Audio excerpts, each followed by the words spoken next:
ठीक है।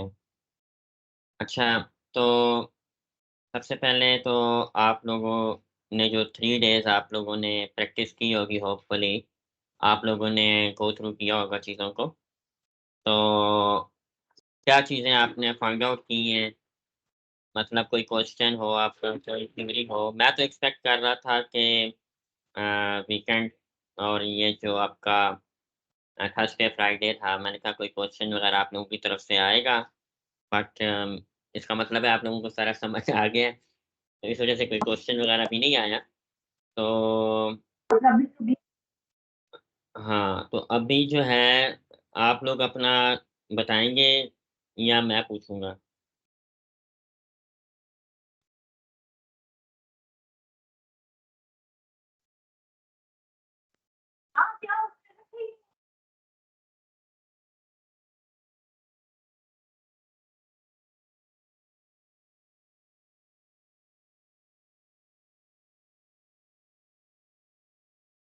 एक मिनट मैं अपना स्क्रीन भी शेयर कर लेता हूँ ना, ताकि इतने में किसी ने बोलना हो तो फिर बता दें।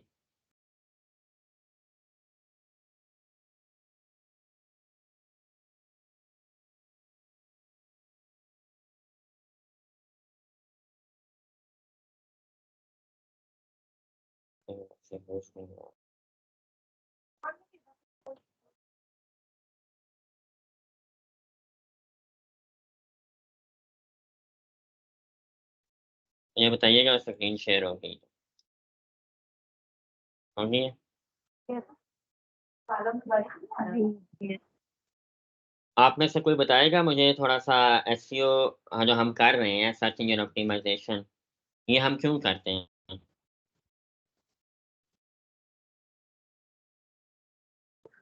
क्यों करते हैं ये हम? जी, जी। जी, आप बताओ?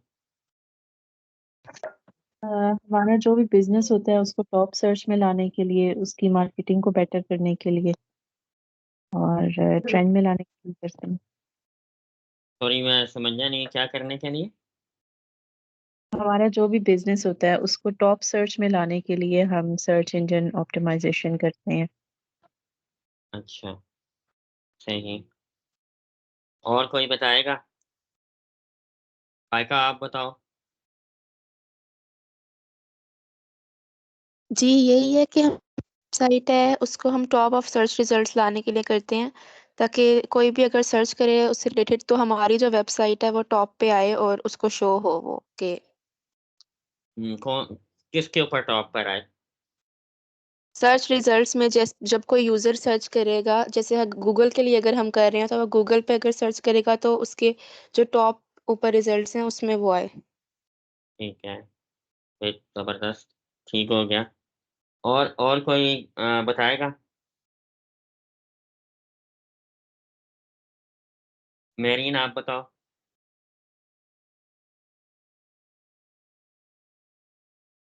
अस्सलाम वालेकुम भाई। वालेकुम सलाम। जी भाई, यही है इसका कि हम लोग जो भी साइट हो हम लोग जब सर्च करें तो उसमें हम लोगों का जो है टॉप ऑफ द रिजल्ट जो सर्चिंग हो उसमें हम लोगों का वेबसाइट टॉप पे आए, इसलिए हम सर्च इंजन ऑप्टिमाइजेशन करते हैं। सही हो गया। बिल्कुल सही बताया आप लोगों ने। जी, जिया आपने क्यों हैंड रेज़ किया?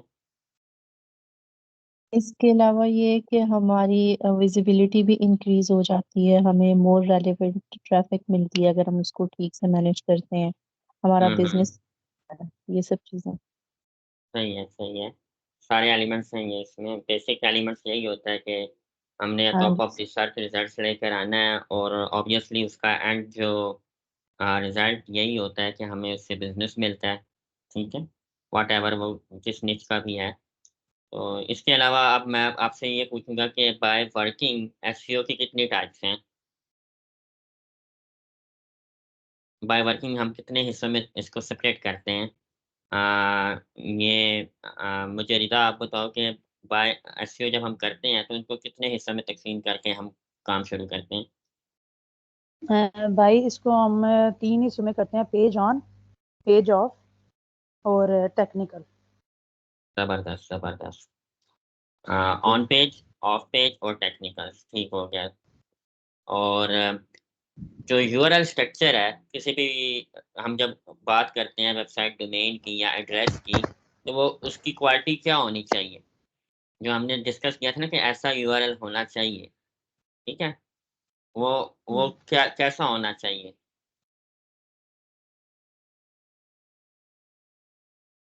जी, मेरी आप बताओ? भाई हम उसकी रेलिवेंसी देखते हैं कि वो हुँ, कितना रेलिवेंट है, उसका हम लोग परफेक्ट, डोमेन, उसका एड्रेस देखते हैं कि वो उसके रिलेटेड है या नहीं। ज़बरदस्त। और इसके सेकंड भाई अलावा हम एक्सटेंशंस देखते हैं कि एग्ज़ैक्टली, एक्सटेंशंस उसके बाद जो है वो एक्सटेंशंस अलाउड नहीं है। सही हो गई। और इसके अलावा कोई और चीज़? और कीवर्ड्स कीवर्ड्स चेक एग्ज़ैक्टली, करते हैं। आपने तीनों इम्पोर्टेंट एलिमेंट्स जो हैं ज़बरदस्त आपने बताया। और फ़ाइका ने भी हैंड रेज़ किया था, तो फ़ाइका को भी होप सो कि ये ठीक आता होगा। फ़ाइका अगर आप रिपीट कर दो। जी, यही है कि वो जो हमारा इसका सबसे पहले यही रेलेवेंसी होनी चाहिए, यानी कि जो हुँ, आर्टिकल है यूआरएल ना उसके से रेलेवेंट होना चाहिए। और एग्ज़ैक्टली। उसके अलावा एक्सटेंशंस नहीं होनी चाहिए, जैसे कि जो पीएचपी और इस तरह की आपने कुछ बताई थी, कि वो ये नहीं होनी। ज़बरदस्त पॉइंट। आपने इसको मज़ीद ज़्यादा हाइलाइट किया है, डॉट पीएचपी, डॉट एचटीएमएल, हुँ, ज़बरदस्त, ज़बरदस्त, आउटस्टैंडिंग। और बस। ये मेरे ख़्याल से सबसे टफ़ क्वेश्चन था। किसी भी जो बंदा होता है या बिगिनर्स होता है यूरल स्ट्रक्चर के ऊपर, मैंने बहुत से मेरे स्टूडेंट्स हैं अक्रॉस द वर्ल्ड, उनको हमेशा जब मैं ये क्वेश्चन करता हूँ ना आफ्टर 2 टू 3 क्लासेस के यूआरएल स्ट्रक्चर कैसा होना चाहिए? क्योंकि ये बड़ा इंपॉर्टेंट एलिमेंट है। यहाँ पर मोस्टली जो है नहीं जवाब दे सकते, तो आई रियली एडमायर कि आप लोगों ने जो है ना ये बड़े अच्छे तरीके से जवाब दिया है इस चीज़ का। I never expect that. तो अच्छा आगे चलते हैं कि अब मुझे आप में से कोई ये बताएगा कि कंटेंट की क्या कैरेक्टरिस्टिक्स होनी चाहिए?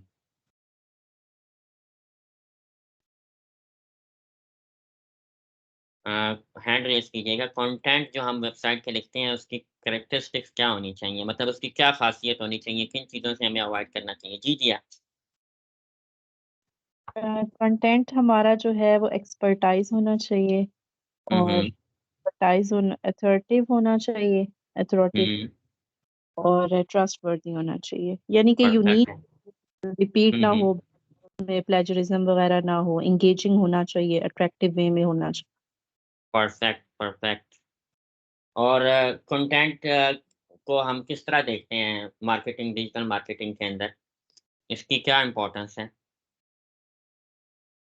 ये जितना भी परफेक्ट होगा और जितना भी अट्रैक्टिव होगा तो हम उतना जल्दी उसको उसके ऊपर ट्रैफिक गेन कर सकते हैं हाँ, अपने और रिज़ल्ट उतना जल्दी गेन कर सकते हैं। आउटस्टैंडिंग आपने एक्सप्लेन किया है। और कोई अ, और दोबारा से कॉन्ड इलैबोरेट करना चाहे कंटेंट की कैरेक्टरिस्टिक्स को?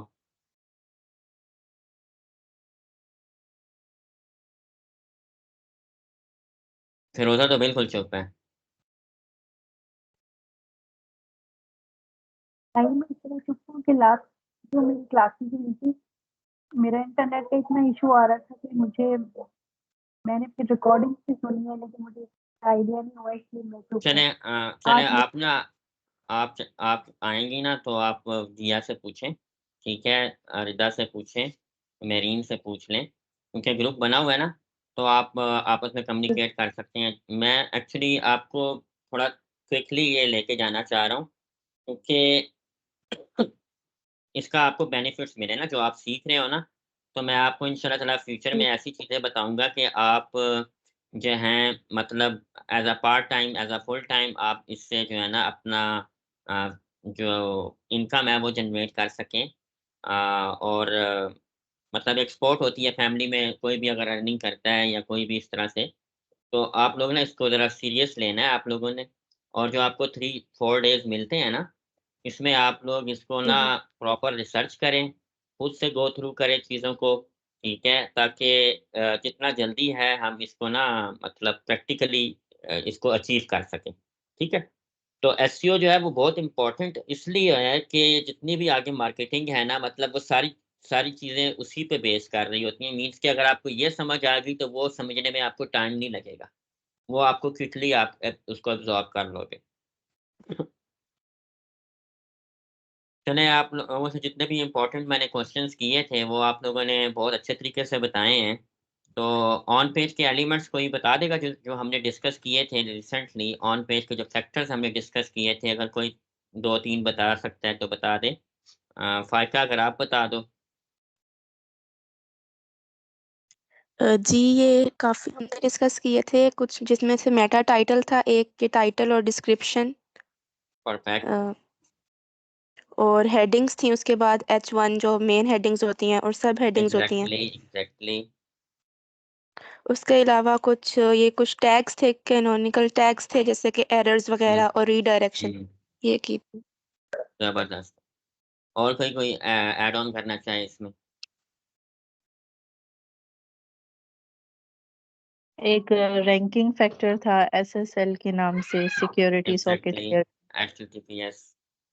हाँ, बाकी वही जो फ़ाइका ने बता दिए हैं। सही हो गया। ज़बरदस्त, आप लोगों ने बहुत अच्छा मतलब एक लेक्चर जो है ना आपने समझ के किया है। और फर्स्ट टाइम मुझे मतलब हर चीज़ का आंसर मिला है। First time honestly speaking, first time. तो ये बहुत अच्छी चीज़ है कि आप लोग इसको सीरियस लेके कर रहे हैं और इंशाल्लाह ताला होप सो कि आप आगे भी इसी तरह करेंगे, ठीक है? तो अब मुझे आप में से जो चीज़ें हैं हमने बेसिकली ऑन पेज के अंदर जो हमारा जो बेसिक था ना, जो अभी फ़ाइका ने बताया है कि मेटा टाइटल, मेटा डिस्क्रिप्शन, फिर जिया ने कंटेंट के बारे में बताया, फिर हेडिंग टैग्स के बारे में फ़ाइका ने बोला, heading tags, alt tags, canonical tag, redirection, ये सारे जो है ना आपके ऑन पेज फैक्टर्स के अंदर आते हैं, ठीक है? और जो आपके ये जो जितने भी हैं ऑन पेज, ऑफ पेज, ये चीज़ें जितनी भी सॉरी ऑन पेज के अंदर ये जो ये वाले एलिमेंट्स हैं, जो अभी कैनोनिकल टैग्स का ज़िक्र किया था, ये सारे हम जो है with the help of developer team वो हम इम्प्लीमेंट करवाते हैं, ठीक है? तो ये टेक्निकल्स में आ जाता है, ठीक है? अब आ जाते हैं नेक्स्ट हम आ जाते हैं ऑन पेज के जो रिमेनिंग फैक्टर्स हैं, जो टेक्निकल्स में आते हैं। टेक्निकल्स के अंदर आते हैं और उनका समझना बड़ा इम्पोर्टेंट है। सबसे पहला जो टेक्निकल फैक्टर है, वो है वेबसाइट की लोडिंग टाइम। यानी कि जब आप वेबसाइट ओपन करते हैं, तो वो कितना टाइम लेती है लोड होने में, ठीक है? तो ये साथ-साथ मैं आपको बताता हूँ, एवरेज लोडिंग टाइम जो है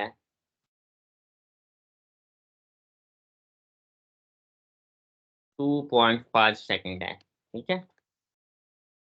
2.5 सेकंड, ठीक है?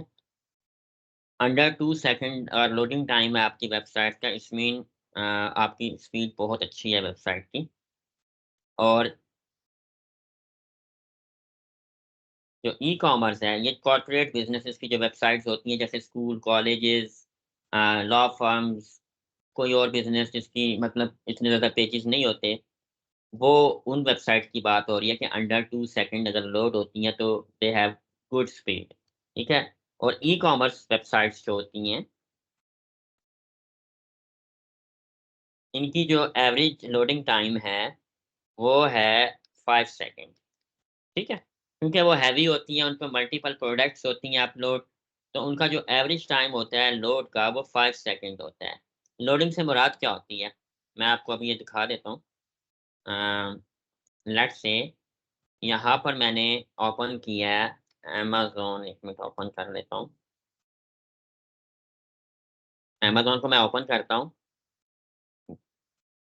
ये जो ऊपर सर्कल घूम रहा है ना, जब तक ये कंप्लीट नहीं होता ना, तो इट्स मीन आपकी वेबसाइट लोड नहीं हुई है, ठीक है?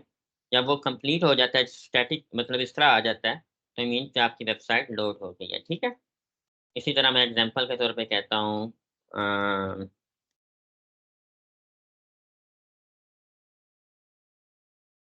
ये मिसाल के तौर पे मैं ये क्रिकेट की वेबसाइट ओपन करता हूँ। ये अभी लोड हो रही है, अभी तक लोड हो रही है ये, ठीक है? ये ऊपर जो आपको सर्कल मूव होता हुआ नज़र आ रहा है, जहाँ पे मेरा एरो है, अब ये लोड हुई है।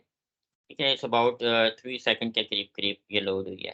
कंप्लीट लोडिंग टाइम मतलब तब डिफाइन होता है जब वेबसाइट कंप्लीटली लोड होती है, ठीक है। तो ये है लोडिंग टाइम। तो ये कितना होना चाहिए? एवरेज लोडिंग टाइम है जी आपका 2.5 सेकंड्स। तो हमने क्या करना है, ऑन पेज में देखना है, जो टेक्निकल्स में आता है, टेक्निकल एसईओ में आपका ये जो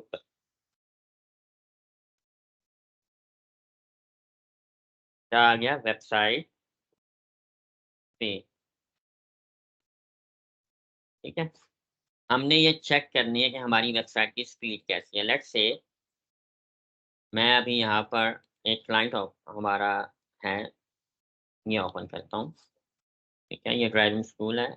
हमने इसकी वेबसाइट स्पीड चेक करनी है कि इसकी वेबसाइट स्पीड कैसी है, बेहतर है, कहाँ-कहाँ पर हम इसको मज़ीद बेहतर कर सकते हैं। तो इसके लिए एक टूल यूज़ होता है, ये मैं आपको ग्रुप में भी शेयर कर दूँगा। ये आपने अपने नोट्स जो बना रहे हैं उसमें आपने मेंशन करना है। आप गूगल पे सर्च करेंगे, गूगल इनसाइट्स, ठीक है। You find page speed insights tool, आप इसको ओपन करेंगे। कोई भी वेबसाइट अगर आप उसकी क्वालिटी चेक करना चाहते हैं इन टर्म्स ऑफ कि उसकी जो स्पीड है वो कैसी है, बेहतर है कि नहीं बेहतर है, तो हम इसको यहाँ पर इसका यूआरएल कॉपी करेंगे। क्योंकि ये हम क्यों ज़रूरी है कि हमने जब स्पीड ऑप्टिमाइज़ेशन के लिए डेवलपर को टास्क देना है कि भाई इस वेबसाइट की स्पीड को बेहतर करो, तो उसको कोई डॉक्यूमेंट तो देना है ना हमने। तो हम कहेंगे, इसके अंदर जाएँगे, यहाँ पे पेस्ट किया, एनालाइज़ किया। तो ये टेस्ट करेगा कि हमारी वेबसाइट की स्पीड कैसी है। जैसे आप लोग इंटरनेट की स्पीड चेक करने के लिए डिफरेंट टूल्स यूज़ करते हो, इसी तरह ना हम वेबसाइट की जो स्पीड है, जो ऑप्टिमाइज़ेशन है उसकी, जो डेवलपमेंट है उसकी, उसकी क्वालिटी को मेज़र करने के लिए ये टूल यूज़ करते हैं। इससे हम आइडेंटिफ़ाई करते हैं कि कौन से फैक्टर जो हैं, हमारे वेबसाइट की स्पीड को स्लो कर रहे हैं। ठीक है? तो मोबाइल के ऊपर इसका जो परफॉर्मेंस स्कोर है वो 57 है। एसईओ अब अब्दुल्ला कर रहा है। तो ऑब्वियसली 90% से ऊपर होगी। अब अब्दुल्ला और फरमान कर रहे हैं। और बेस्ट प्रैक्टिस जो है इसकी 100% इन्होंने एसईओ को अडॉप्ट किया हुआ है। मतलब कोई अनएथिकल वे ये यूज़ नहीं कर रहे हैं। अब जो इसका फर्स्ट कलरफुल पेंट है, वो 7.1 सेकंड में जनरेट हो रहा है। किसके ऊपर? मोबाइल के ऊपर। डेस्कटॉप के ऊपर तो वो आपके सामने सही से ओपन हो गई है। 7 सेकंड लग रहे हैं। अब एक वेबसाइट को जब इतना टाइम लगेगा तो बीइंग अ यूज़र हम ऐसी वेबसाइट ओपन करें जो देर से ओपन होती है तो हम उसको स्किप कर देंगे। अगर हम सर्चिंग कर रहे हैं, हम किसी बिज़नेस के बारे में देखना चाह रहे हैं, लेट्स से मैंने कोई सर्विस लेनी है, ड्राइविंग लेसन लेना है मैंने सर्च किया गूगल के ऊपर, एक मैंने वेबसाइट खोली, वो उसकी स्पीड इतनी ज़्यादा थी, मैंने स्किप करके दूसरी वेबसाइट खोली, तो वो यूज़र आपका बाउंस नहीं होता। अगर आपकी स्पीड ज़्यादा होगी तो आपका यूज़र बाउंस बैक हो जाएगा, ठीक है? ये देखिए नीचे उसने पूरा आपको बताया कि किस तरह से आपकी फर्स्ट नैनो सेकंड में वेबसाइट ऐसी थी, सेकंड में ऐसी थी, थर्ड में ऐसी थी। तो आगे आपको एलिमेंट्स बता रहा है, जो डेवलपर को आपने शेयर करने हैं, उसको बताना है कि यहाँ-यहाँ से आप अपनी स्पीड को रिड्यूस कर सकते हो, बेहतर कर सकते हो। ये फाइल्स पड़ी हुई हैं, इनकी वजह से स्पीड ज़्यादा हो रही है। तो वो क्या करेगा, डेवलपर क्या करेगा, इन चीज़ों को देखेगा और वो उसके अकॉर्डिंगली जो सजेशन मिली हुई है, इम्प्लीमेंट करेगा। उससे क्या होगा, आपकी वेबसाइट की स्पीड मोबाइल के ऊपर बेहतर हो जाएगी। अब डेस्कटॉप के ऊपर आते हैं, डेस्कटॉप के ऊपर भी इतनी ही है, ठीक है? एक्सेसिबिलिटी बेहतर है, ठीक है? और ये वाले पॉइंट्स जो है ना आपने फुलफ़िल करने हैं। डेस्कटॉप के ऊपर जो इश्यूज़ हैं, वो आपको यहाँ पे मेंशन है और डेस्कटॉप के ऊपर जो लोडिंग टाइम है, वो 4 सेकंड है, ठीक है? जो कंप्लीटली लोड होता है, ठीक है? तो ये आपको आइडिया हो गया कि किस तरह से हम वेबसाइट की स्पीड को एनालाइज़ कर सकते हैं कि क्या उसकी सिचुएशन है, उसका लोडिंग टाइम क्या है, और भी बहुत से टूल्स हैं जो यूज़ होते हैं, लेकिन सबसे क्रेडिबल टूल ये इसको माना जाता है गूगल को। गूगल का जो टूल है, ये बेसिकली गूगल का अपना टूल है, जो स्पीड को मेज़र करता है और उसको आइडेंटिफ़ाई करता है कि क्या-क्या एलिमेंट्स हैं जो वेबसाइट्स के इश्यू कर रहे हैं। यहाँ पर किसी का कोई क्वेश्चन?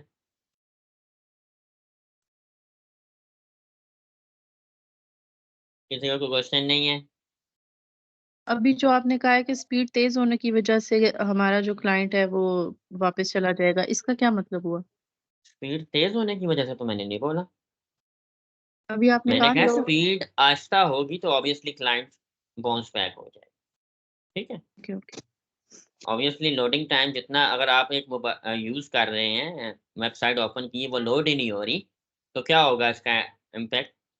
इसका इम्पैक्ट ये होगा कि आपको जो है वेबसाइट से आप बाउंस कर जाओगे, आप किसी और वेबसाइट पे चले जाओगे। मीन्स के लेट्स से अगर आप किसी चीज़ के बारे में सर्च कर रहे हो, let's say you looking for furniture और फर्नीचर की वेबसाइट एक्सप्लोर कर रहे हो या क्लॉथिंग की वेबसाइट एक्सप्लोर कर रहे हो, तो आपको कोई चीज़ परचेज़ करनी है, तो आप उस पे रिलाई नहीं करोगे, आप किसी और रिज़ल्ट्स पे चले जाओगे। ठीक है? Is it clear? ओके। सही हो गया, बेहतरीन हो गया। और किसी का कोई क्वेश्चन? जिया आपका कोई क्वेश्चन? भाई अब ये ऑन पेज से रिलेटेड था। जी, ये ऑन पेज, ये टेक्निकल्स में आता है। मतलब कोई भी वेबसाइट है ना, या कोई भी ऐप होगी या कोई भी वेबसाइट होगी, अगर उसका लोडिंग टाइम ज़्यादा है ना, तो ये बैड है। ये आपकी एसईओ या आपकी एएसओ को इफ़ेक्ट करेगा, ठीक है? मतलब अगर ज़ाहिर बात है आपने सर्च इंजन के ऊपर रैंकिंग बेहतर करनी है, तो वेबसाइट की स्पीड जो है ना, ये डायरेक्ट रैंकिंग फैक्टर है। आप गूगल जो है वो बेसिकली जो सर्च इंजन है, कोई भी सर्च इंजन हो गया, तो वो क्वालिटी रिज़ल्ट देना चाहता है एंड यूज़र को। एंड यूज़र से मुराद मेरी ये है कि आप जैसे यूज़ करते हो, आप एंड यूज़र हो, ठीक है? तो अगर आपको क्वालिटी रिज़ल्ट मिलता है और वो गूगल आपको ऐसी वेबसाइट टॉप पे ले आता है जो ब्राउज़िंग भी जिसकी बहुत स्लो है, तो वो ऐसी वेबसाइट्स को टॉप पर नहीं लाता जिसकी ब्राउज़िंग कंपैरेटिवली जो उस निच की बिज़नेसेस हैं उसमें स्लो हो। तो वो प्रेफ़र करता है कि क्वालिटी वेबसाइट और स्पीडी वेबसाइट आपके सामने आए ताकि आप ईज़िली उसको एक्सप्लोर कर सकें, ठीक है? तो ये डायरेक्ट रैंकिंग फैक्टर है और ये टेक्निकल एसईओ में आता है, ठीक है? ऑन पेज फैक्टर है, लेकिन अंडर टेक्निकल एसईओ में आता है, ठीक है? और किसी का कोई क्वेश्चन?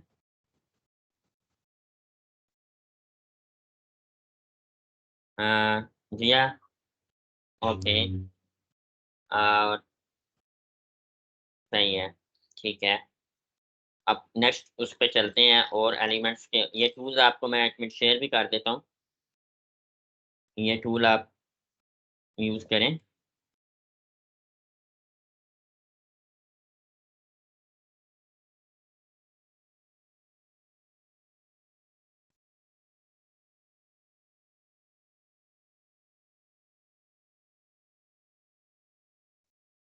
अब हम नेक्स्ट फैक्टर्स की तरफ जाते हैं।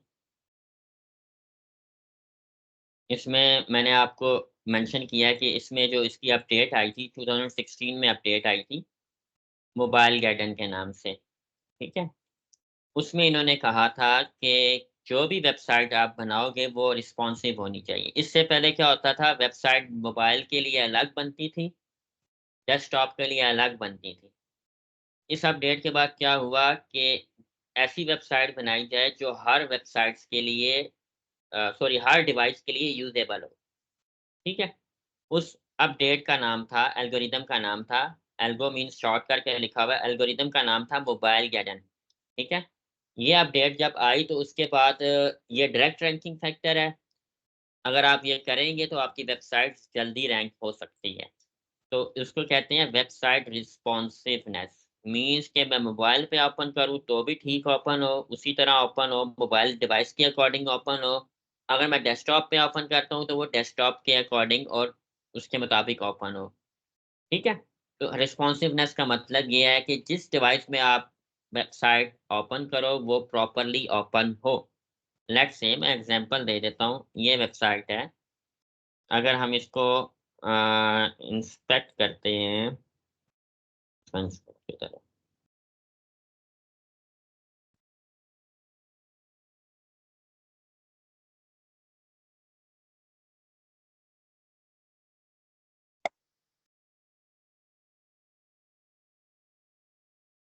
मतलब इन शॉर्ट अगर मैं इसको यहाँ पर इसको मैं रीसाइज़ करता हूँ, इस तरह करता हूँ, तो भी वो इसी इसी तरह से ओपन हो रही है, ठीक है? मतलब प्रॉपर कोई आगे-पीछे नहीं हुआ ये टेक्स्ट, ठीक है? मतलब जिस साइज़ में, जिस डिवाइस में ओपन हो वेबसाइट उसके अकॉर्डिंगली ओपन हो, ठीक है? इसको कहते हैं रिस्पॉन्सिवनेस, ठीक है?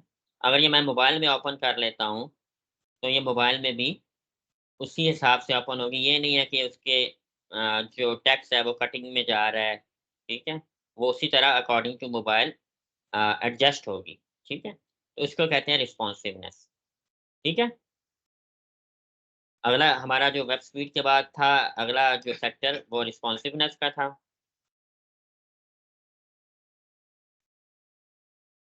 ये बात आपको क्लियर होगी? बाकी तो हम ऑलरेडी डिस्कस कर चुके हैं कि जो वेबसाइट का लोडिंग टाइम है वो अराउंड 2 सेकंड होना चाहिए और ई-कॉमर्स के लिए अराउंड 5 सेकंड होना चाहिए। तो इसके ऊपर कोई क्वेश्चन आपका? जी, फ़ाइका। ये जो एक चीज़ आपने बताई इसका कोई नेम से रिलेटेड कि किसने नेम इसका वो किया था, वो ज़रा दोबारा बता दें प्लीज़। ये जो एल्गो अपडेट वाला ये जो नेम है, ये आपने जो बताया था अभी। जी, 2016 में जो है ना अपडेट आई थी, एल्गोरिदम अपडेट थी। गूगल के जो एल्गोरिदम है उसकी अपडेट थी और उस अपडेट का नाम था मोबाइल गाइडेंस, ठीक है? मोबाइल गाइडेंस बेसिकली उसका जो इंस्ट्रक्शन थी, वो ये थी कि आपकी वेबसाइट रिस्पॉन्सिव होनी चाहिए। मीन्स के जिस डिवाइस में भी ओपन हो वो अकॉर्डिंग टू द डिवाइस अपने आप को एडजस्ट कर ले। ये ना हो कि मतलब आधी वेबसाइट आ रही है मोबाइल के ऊपर और उसको आपको स्क्रॉल करना पड़ रहा है लेफ्ट टू राइट, ठीक है? उसको पूरा पढ़ने के लिए, ऐसा ना हो। रिस्पॉन्सिवनेस वाला जब अपडेट आई तो इसके बाद मेक श्योर किया सब डेवलपर्स ने, वेबसाइट डेवलपर्स ने कि वेबसाइट रिस्पॉन्सिव होगी तो हम रैंकिंग गेट कर सकते हैं।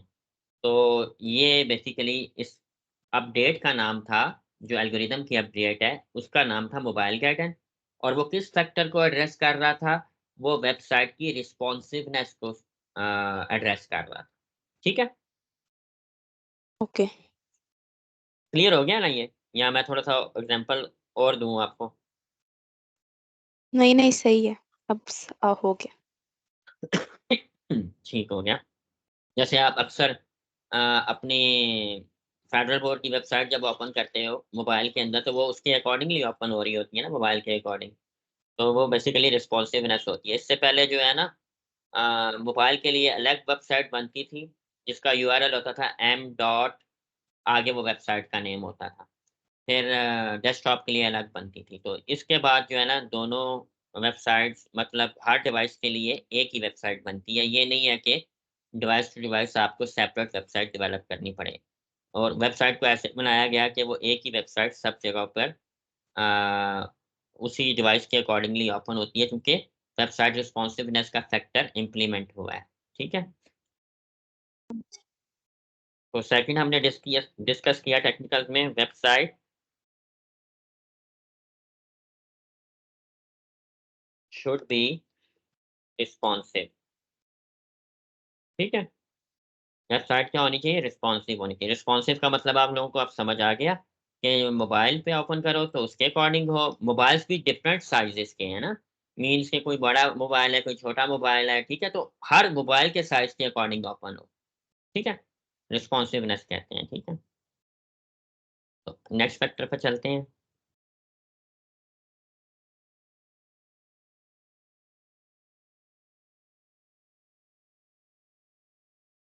अब आपको मैंने बताने हैं कुछ फैक्टर्स जो हैं, वो टर्म्स हैं जो हम यूज़ करते हैं बहुत सी और वो मैं आपको इंशाल्लाह ताला नेक्स्ट क्लास में आपको इंशाल्लाह ताला बताऊँगा। उससे पहले कुछ एलिमेंट्स हैं जो टेक्निकल, वो फुलफ़िल हो जाएँ।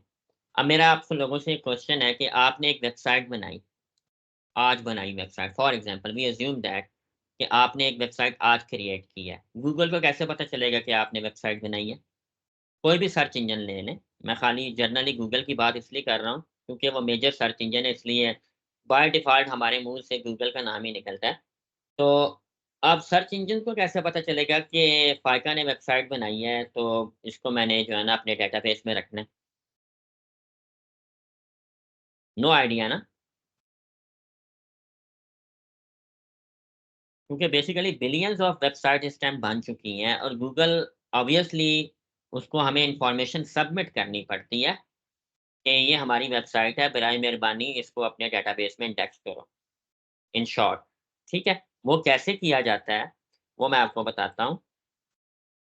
उसके लिए हम जो है with the help of Google search console. इसका जो पुराना नाम था वो था गूगल वेब मास्टर। ठीक है, with the help of this tool, ये टूल है बेसिकली गूगल का मॉनिटरिंग टूल है। ठीक है, मॉनिटरिंग टूल है और इसकी हेल्प से हम अपनी वेबसाइट गूगल तक लेकर जाते हैं। मीन्स कि उसको उसको बताते हैं कि ये मेरी वेबसाइट है, इसको क्रॉल करे, यानी कि इसको गो थ्रू करे। इसका जो एआई सिस्टम है, जो इसका जो उसको जो रिपोर्ट्स हैं इसके, वो मेरे वेबसाइट को क्रॉल करे और मेरी वेबसाइट की जितनी भी इंफॉर्मेशन है वो अपने डेटाबेस में सेव करें। तो हम क्या करते हैं, गूगल सर्च कंसोल टूल के अंदर जाकर अपनी वेबसाइट को सबमिट करते हैं और उसको बताते हैं कि ये हमारी वेबसाइट है। फिर वो आपकी वेबसाइट को क्रॉल करता है और वो ये नहीं है कि उसी वक़्त आ जाएगा, वो एक सर्टेन टाइम पीरियड के बाद आता है, जब उसको मतलब बाकी जो अराउंड द वर्ल्ड जितना भी डाटा है वो क्रॉल कर रहा होता है, तो वो उसी वक़्त नहीं आता। Might be they take 3 to 4 weeks ये वो आपकी वेबसाइट पे आए, ठीक है? इससे ज़्यादा भी ले लेता है सम टाइम, ठीक है? तो हमें उसको बताना है कि ये हमारी वेबसाइट है, इसको क्रॉल करें, ठीक है?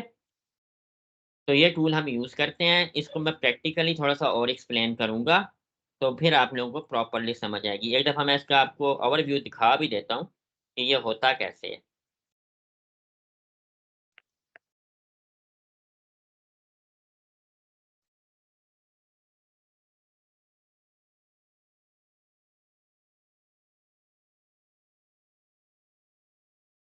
एक मिनट, ये दूसरे प्रोफ़ाइल में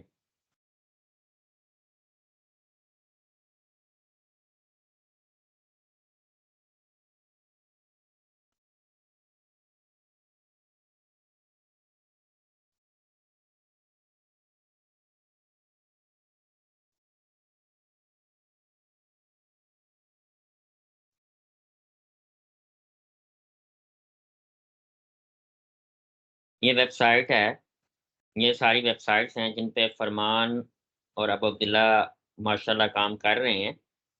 अ, ये सारी अब कोई भी मैं वेबसाइट यहाँ पे ओपन करूँगा ना, तो उसकी सारी इन्फॉर्मेशन कि कितने पेजेस क्रॉल किए हैं गूगल ने, कौन-सी चीज़ इंडेक्स की है, कौन-सी नहीं की है, तो वो सारी डिटेल यहाँ पर आ रही होती है, ठीक है? ऑर्गेनिकली जितना भी चीज़ें हो रही होती हैं, जैसे वो आपको बता रहा है कि ये चीज़ें एचटीटीपी के बारे में, पेजेस कौन-कौन से आपके इंडेक्स हुए हैं, कौन-कौन से आपके इंडेक्स नहीं हुए, ठीक है? क्यों नहीं हुए, वो सारी डिटेल आपकी ये यहाँ पर आ रही होती है, ठीक है? जो नॉट फाउंड पेजेस हैं, 404 रीडायरेक्ट्स वाले पेजेस, कितने पेजेज़ आपके रीडायरेक्ट वाले हैं, कितने पेजेज़ आपके जो अल्टरनेटिव प्रॉपर्ली यूज़ नहीं कर रहे क्रोनिकल टैग। तो वो सारी डिटेल ये मॉनिटर कर रहा है, आपकी पूरी वेबसाइट की हेल्थ को भी मॉनिटर कर रहा है और by by the help of this आप इसको सर्च इंजन को भी बता रहे हो कि ये मेरी वेबसाइट है, इसको आप आके, क्योंकि आपकी वेबसाइट ग्रेजुअली अपडेट हो रही होती है, नई इन्फॉर्मेशन ऐड ऑन हो रही होती है, तो आप यहाँ से जो है ना सर्च इंजन को रिक्वेस्ट करते हो, ये मेरी वेबसाइट है, इसको क्रॉल करें, ठीक है? ये गूगल का टूल मैं आपको बताऊँगा कि कैसे यूज़ करते हैं। It's very easy to use, it's very easy to understand, कोई इसमें ऐसी रॉकेट साइंस नहीं है, जो आप लोग कन्फ्यूज़ हो जाएँ, ठीक है? एवरीथिंग क्लियर ना? आगे चलें? ये जो हम लोग डोमेन परचेज़ करते हैं, क्या डोमेन परचेज़ करते हुए गूगल को नहीं पता चलता कि इसको सर्चेज़ में लाना है या उसका क्या सीन होता है? नहीं, पता तो चल जाता है। देखें, आपकी जब वेबसाइट आ जाती है ना ऑनलाइन, पता चल जाता है, लेकिन वो बहुत देर से पता चलता है। तो आपने obviously you want some results quickly, आप उसको मेंटेन करना चाहते हो, ठीक है? गूगल को फिर क्या पता साल बाद ओके। पता चले, ठीक है? साल बाद पता चले उसको, तो फिर आपका मतलब फ़ायदा नहीं ना आपको ऑनलाइन। और जब आप ऑनलाइन आ रहे हो, आप अपनी एक वेबसाइट बना रहे हो, तो ऑब्वियसली आपके कोई गोल्स होंगे कि मैं वेबसाइट बना रहा हूँ, यूज़र मेरी वेबसाइट्स के ऊपर आए। ठीक है? आज से 10 साल पहले ये चीज़ नहीं थी कि आपको सबमिट करवाना है और उसको रिक्वेस्ट करना है कि वो जल्दी से आए, ठीक है? तो अब जो है ना बिलियंस ऑफ वेबसाइट्स का डाटा है अक्रॉस द वर्ल्ड, ठीक है? और क्रॉलर जब क्रॉल करता है तो it's take some time to reach कि वो हमारी वेबसाइट पे कब आता है, ठीक है? तो उसको ठीक हम आइडेंटिफाई कर देते हैं, इंस्टेड ऑफ वो खुद फाइंड करे हम उसको खुद दे देते हैं ये चीज़, ठीक है? उसको फाइंड करने में डिफ़िकल्टी ना हो, ठीक है ना? ओके। और किसी का कोई क्वेश्चन?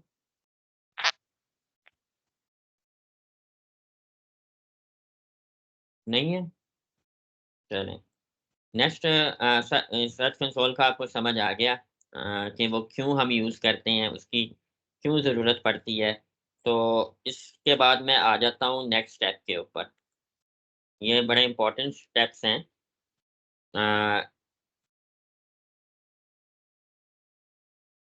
HTML मैप और XML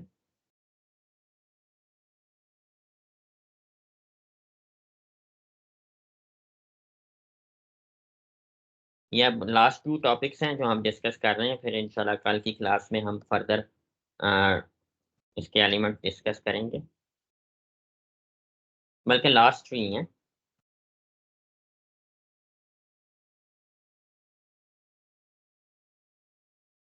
ये जो HTML साइट मैप है, ये क्या है बेसिकली अभी जस्ट समझना है आपने। इंस्ट्रक्शन और गाइड फॉर यूजर्स, ठीक है? जैसे बहुत बड़ी मैसिव वेबसाइट्स होती हैं, जैसे ई-कॉमर्स की बहुत बड़ी वेबसाइट्स होती हैं like Alibaba, Ali express, Amazon. उन्होंने अपना एचटीएमएल मैप बनाया होता है यूज़र के लिए ताकि वो ईज़िली वेबसाइट को नेविगेट कर सके। नेविगेट से मतलब है ईज़िली उसको अ, यूज़ कर सके। उन्होंने प्रॉपर लिंकिंग की होती है, डेस्कटॉप के ऊपर अपना बनाया होता है सर्विस का पेज ये वो। तो एचटीएमएल की एग्ज़ाम्पल मैं अगर आपको दूँ, तो फॉर एग्ज़ाम्पल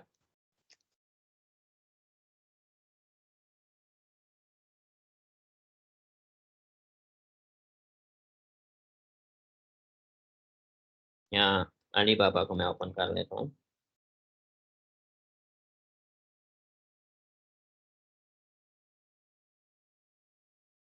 और ये जो बेसिकली एग्ज़ाम्पल दे रहा हूँ ना, ये आप ईज़िली यूज़र के लिए एचटीएमएल मैप होता है जो ईज़िली आपकी वेबसाइट को क्रॉल कर सके, ठीक है?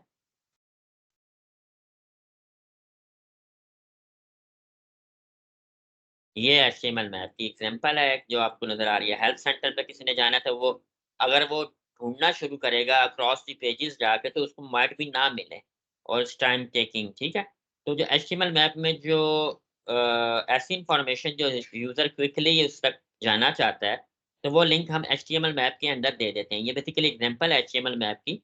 ये जैसे ये नीचे आ रहे हैं सारे लिंक्स, जितने भी लिंक्स हैं जो क्विकली यूज़र वहाँ तक रीच कर सकता है अ, तो उसको हम एचटीएमएल में दे देते हैं। जो बड़ी बिगर वेबसाइट्स होती हैं, उसमें हम एचटीएमएल मैप का सहारा लेते हैं ताकि यूज़र को अगर कोई चीज़ देखनी हो कि इस पे सेल कैसे करते हैं, इसका टैक्स किस तरह से टैक्स क्या है, सेल टैक्स इसमें, फिर इसमें मनी बैक पॉलिसी क्या है, फिर सेफ एंड ईज़ी पेमेंट का क्या ऑप्शन है, अ, मॉनिटरिंग सर्विसेज़ किस किस्म की हैं, सपोर्ट किधर है, तो वो सारे जो लिंक्स हैं ना, वो फुटर में दे दिए जाते हैं। ये वेबसाइट का इसको जो सबसे लास्ट सेक्शन होता है, इसको हम फुटर कहते हैं। फुट से आप याद रखें, फुटर इस सेक्शन को फुटर कहते हैं और फुटर में हम एचटीएमएल मैप अपना प्लेस कर देते हैं।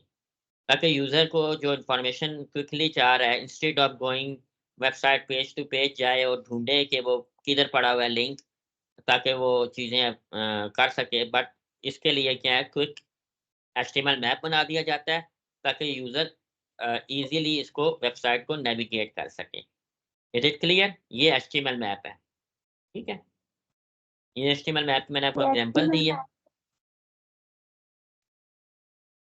जी, जी। एचटीएमएल मैप जो आपने बताई है ये मुझे क्लियर नहीं है, और दूसरा ये फुटर जो आपने बताया है ये क्या है?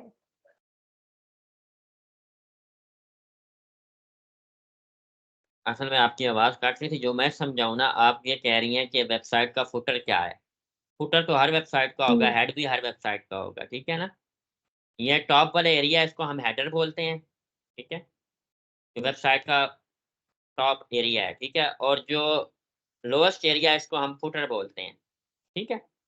कोई भी वेबसाइट है इसके इस एरिया को हम फुटर बोलते हैं और मोस्टली फुटर में हम अपने एचटीएमएल मैप प्लेस करते हैं और एचटीएमएल मैप इसलिए प्लेस करते हैं ताकि यूज़र इज़ीली नेविगेट कर सके स्पेसिफिक लिंक्स के ऊपर, ठीक है?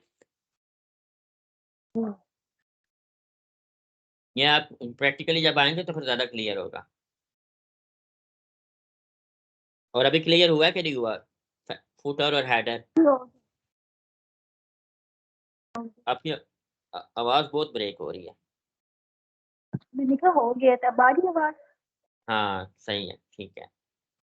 और फ़ाइका आपका क्लियर है सबको बाकी? मेरीन जी और जी ये भैया कौन क्लियर है? है। ये परी आमिर, अच्छा परी, ठीक है। इनकी तो मेरे ख़्याल से पहली क्लास होगी।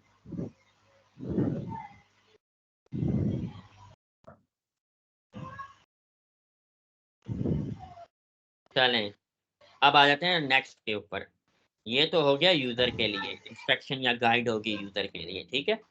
एक्सएमएल साइट मैप क्या है? एक्चुअली किसी का माइक ऑन है तो शोर आ रहा है। फिरोज़ा आपका ऑन है। तो मेरे पास कोई नहीं है। हाँ। चलें, अब अगला जो हमारा टॉपिक है ना वो है कि एक्सएमएल मैप हमने डिस्कस करना है। एक्सएमएल मैप है basically instruction for search engine, ठीक है? कोई भी सर्च इंजन, इसमें सिर्फ गूगल नहीं आता, सारे आते हैं, ठीक है? इंस्ट्रक्शन और गाइड फॉर सर्च इंजन, ठीक है? इसमें हम इनको बता देते हैं कि एक पूरा मैप बना के दे देते हैं अपनी वेबसाइट का, कितने पेजेज़ हैं, कौन सा पेज किस पेज के साथ लिंक है, ठीक है? फॉर एग्ज़ाम्पल मैं अगर आपके सामने ये वेबसाइट ओपन करता हूँ, ठीक है? अगर हमने एक्सएमएल मैप जनरेट नहीं किया होगा ना, तो क्रॉलर आएगा हमारी वेबसाइट पे, फ़र्ज़ करें वो होम पेज पे आया, फिर उसके बाद वो इस पेज पे चला गया, फिर वो दोबारा इस पेज पे आ गया और जब वो चला जाएगा क्योंकि उसके पास लिमिटेड टाइम होता है, वो एक टाइम में पूरी वेबसाइट माइट भी क्रॉल ना करे। वो क्योंकि स्पेसिफ़िक टाइम लेकर आता है, एक फ्यू सेकंड्स होते हैं उसके पास जिसमें वो आपका डेटाबेस मतलब आपकी वेबसाइट क्रॉल करेगा और अपने डेटाबेस में अपडेट करेगा। अब वो दोबारा आएगा तो वो इन्हीं पेजेज़ पे दोबारा माइट भी चला जाए। तो हम क्या करते हैं, हम एक एक्सएमएल मैप बना देते हैं, उसके लिए एक पूरी गाइडलाइन बना देते हैं, जब भी वो आए वो प्रॉपर्ली स्टेप बाय स्टेप हमारी वेबसाइट को देख सके। ये ना हो कि वो एक ही पेज पे बार-बार आए और हमारे इम्पोर्टेंट पेज मिस हो जाएँ। क्योंकि मैंने आपको जैसे बताया है कि एक स्पेसिफिक टाइम लेकर आता है, फ्यू सेकंड या फ्यू मिनट लेकर आता है। तो उसमें अगर वो आपके जब दोबारा आपकी वेबसाइट पे आएगा तो माइट बी वो दोबारा उसी पेज पे चला जाए जिस पेज पे वो पहले आया था। तो हम उसका एक मैप दे देते हैं कि ये हमारा मैप है, इसके अकॉर्डिंगली ये पेज इसके साथ लिंक है ताकि वो ईज़िली फिगर आउट कर सके और वो लीस्ट टाइम में मैक्सिमम पेजेज़ तक आपके रीच कर सके, मैक्सिमम अपना डाटा सेव कर सके। ठीक है? ये यहाँ तक तो क्लियर है ना? ठीक है? मैं आपको एक एग्ज़ाम्पल देता हूँ, अगर मैं कहूँ मेरा ऑफ़िस जो है 3rd फ्लोर पर है, ठीक है? और उस बिल्डिंग में 1000 ऑफ़िस हो, ठीक है? तो आपके लिए थोड़ा मुश्किल होगा, आप 3rd फ्लोर पे आ जाओगे, फिर आप देखोगे कौन-सा ऑफ़िस है, कौन-सा ऑफ़िस है, अगर नंबरिंग नहीं हुई हुई, ठीक है? जब आप एक ऑफ़िस को नंबर दे देते हो ना या आप फ्लोर मैं कहूँगा 3rd फ्लोर पे है, ऑफ़िस नंबर 10 है, ठीक है? तो आप ईज़िली रीच करोगे, ठीक है? जब ऑफ़िस 3rd फ्लोर पे आओगे और ऑफ़िस नंबर 10 में आप इसी अगर नंबरिंग नहीं हुई हुई तो फिर आपके लिए ढूँढना बहुत मुश्किल होगा, माइट बी आप एक जगह पे बार-बार आओ, ठीक है? इसी तरह हम सर्च इंजन को जब इंस्ट्रक्शन दे देते हैं, एक पूरा मैप दे देते हैं, पूरा रोड मैप देते हैं उसको कि ये मेरे पेजेज़ हैं और इस तरह आपने इसको क्रॉल करना है, ठीक है? ये पेज इससे लिंक है ताकि कोई चीज़ उससे मिस ना हो और वो एक चीज़ पे दोबारा बार-बार ना आए। ठीक है? तो ये एक्सएमएल मैप किसके अभी आपने सिर्फ़ इतना समझना है ये एक्सएमएल मैप होता है सर्च इंजन के लिए। हम सर्च इंजन के लिए बनाते हैं ताकि वो हमारे डेटाबेस को हमारी वेबसाइट को अपने डेटाबेस में इजीली स्टोर कर सके, सेव कर सके या इंडेक्स कर सके। ठीक है, जो टर्म यूज़ होती है वो इंडेक्स की टर्म यूज़ होती है। ठीक है, इंडेक्स आपको पता है कि बड़ी बुक्स होती हैं उसके ऊपर या कोई भी बुक होती है उसके शुरू में इंडेक्स दिया होता है, नंबरिंग दी होती है और कहाँ-कहाँ पर फ्ला टॉपिक कहाँ-कहाँ पर है। बड़ी बुक्स के ऊपर आपको थंबनेल्स लगे होते हैं, इंडेक्स लगे होते हैं, ठीक है? जिससे आप इज़िली स्पेसिफिक टॉपिक के ऊपर चले जाते हो। तो बेसिकली गूगल जब अपने डेटाबेस में रखता है, सेव करता है तो उसको वो इंडेक्सिंग बोलता है। ठीक है? तो इस टर्म को समझना है। जी फिरोज़ा आपने हैंड रेज़ किया हुआ है। या कोई क्वेश्चन नहीं है तो ये रिमूव कर दें अगर क्वेश्चन नहीं है। एनीवे नेक्स्ट टॉपिक है रिपोर्ट्स, ठीक है? जो लास्ट टॉपिक है आज का हमारा, थोड़ी-सी लेंथी क्लास हो गई है, तो बहरहाल लास्ट टॉपिक है, क्योंकि ये तीनों अ, आपको एक साथ समझाना ज़रूरी है, क्योंकि ये तीनों एक-दूसरे से लिंक करते हैं, ठीक है? हर टॉपिक है हमारा रिपोर्ट्स। रिपोर्ट्स बेसिकली क्या होता है? ये इंस्ट्रक्शन है, set of instruction for reports. Report कौन-सा है? गूगल का हो सकता है, याहू का हो सकता है, फेसबुक का हो सकता है, इंस्टाग्राम का हो सकता है। ये सारे रिपोर्ट्स हैं, ठीक है? जो क्रॉलर्स हैं, जो डेटाबेस क्रॉल करते हैं और अपने इंडेक्स करते हैं। इंस्ट्रक्शन फॉर सर्च इंजन, ठीक है? इसमें हम सेट ऑफ इंस्ट्रक्शन देते हैं कि कौन-सा पेज हमारी वेबसाइट का आपने इंडेक्स करना है और कौन-सा पेज आपने इंडेक्स नहीं करना।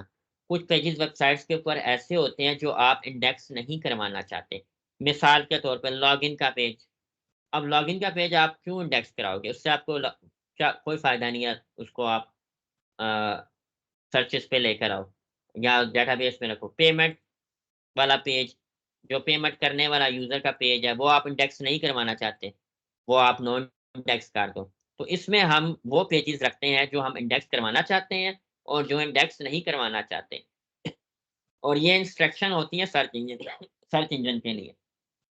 तो हम ये उसको प्रॉपर गाइड कर देते हैं कि ये पेज आपने इंडेक्स करना है, ये पेज इंडेक्स नहीं करना। तो उसके पास ये इन्फॉर्मेशन जब चली जाती है ना, तो माइट बी उसका जो थोड़ा टाइम लेकर आता है, जो मैंने आपको जैसे बताया कि वो स्पेसिफिक टाइम लेकर आता है और आपका डेटाबेस क्रॉल करता है। जब उसको पहले से पता होगा कि मैंने ये पेज इंडेक्स नहीं करने, तो वो उन पेजेज़ पे जाएगा ही नहीं, अपना टाइम वेस्ट नहीं करेगा और उसके बदले आपका कोई और पेज वो क्रॉल कर लेगा। तो मतलब लीस्ट टाइम में आप अपनी पूरी वेबसाइट उससे क्रॉल करवा सकते हो। मतलब अगर वो थोड़ा टाइम लेकर आ रहा है, फ्यू सेकंड लेके आ रहा है वेबसाइट के लिए, तो इससे क्या होगा, रिपोर्ट्स की हेल्प से जब आप उसको आइडेंटिफ़ाई कर दो कि ये पेजेज़ आपने क्रॉल नहीं करने हैं, तो वो वाला टाइम वो किसी और पेज के ऊपर यूज़ कर लेगा।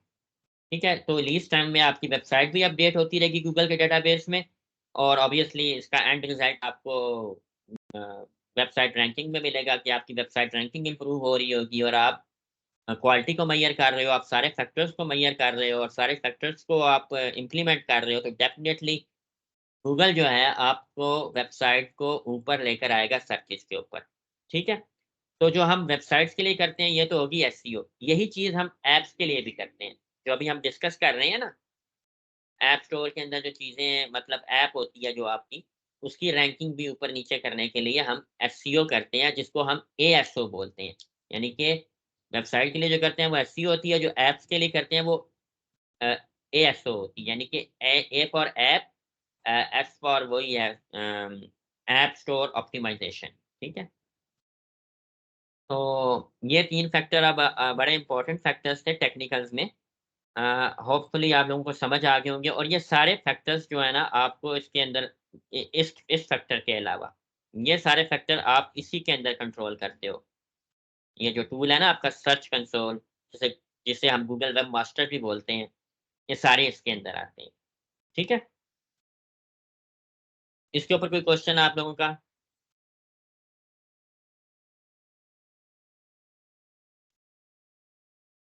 किसी का भी कोई क्वेश्चन?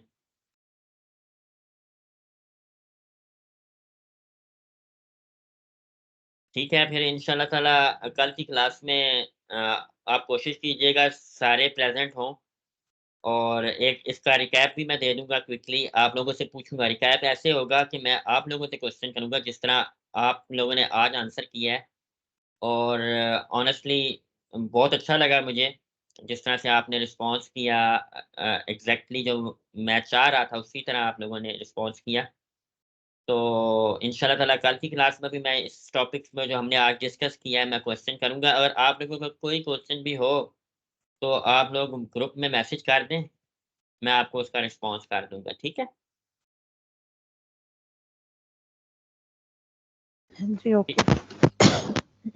चलें सही है, आप इंशाल्लाह कल की क्लास में ठीक। दोबारा डिस्कस होगी। कल हम इंशाल्लाह ताला गूगल इंशाल्लाह। एनालिटिक को डिस्कस करेंगे, और जो और टेक्निकल चीज़ें हैं, जो टूल्स वगैरह होते हैं, जो हम यूज़ करते हैं ऑन पेज करते हुए, हम उसको फिर उसके बाद हम गूगल एनालिटिक के बाद मैं आपको बताऊँगा कीवर्ड रिसर्च कैसे करते हैं। जैसे कि हम किस तरह के कीवर्ड्स को टारगेट करना चाहिए, किस तरह के कीवर्ड्स की टाइप्स हैं, वो सारी इंशाल्लाह ताला कल के टॉपिक में बताऊँगा, और होपफुली कल हमारा ऑन पेज कंप्लीट हो जाएगा। ठीक है? और ऑन पेज बड़ा इम्पोर्टेंट एलिमेंट है, 80% एसईओ डिपेंड करती है आपकी ऑन पेज के ऊपर। ठीक है? 20% ऑफ पेज है, 80% ऑन पेज है। ऑन पेज वन टाइम है, ऑफ पेज जब तक वेबसाइट है तो तब तक चलती है। तो बहरहाल कल हम इसको डिस्कस करेंगे इंशाल्लाह ताला।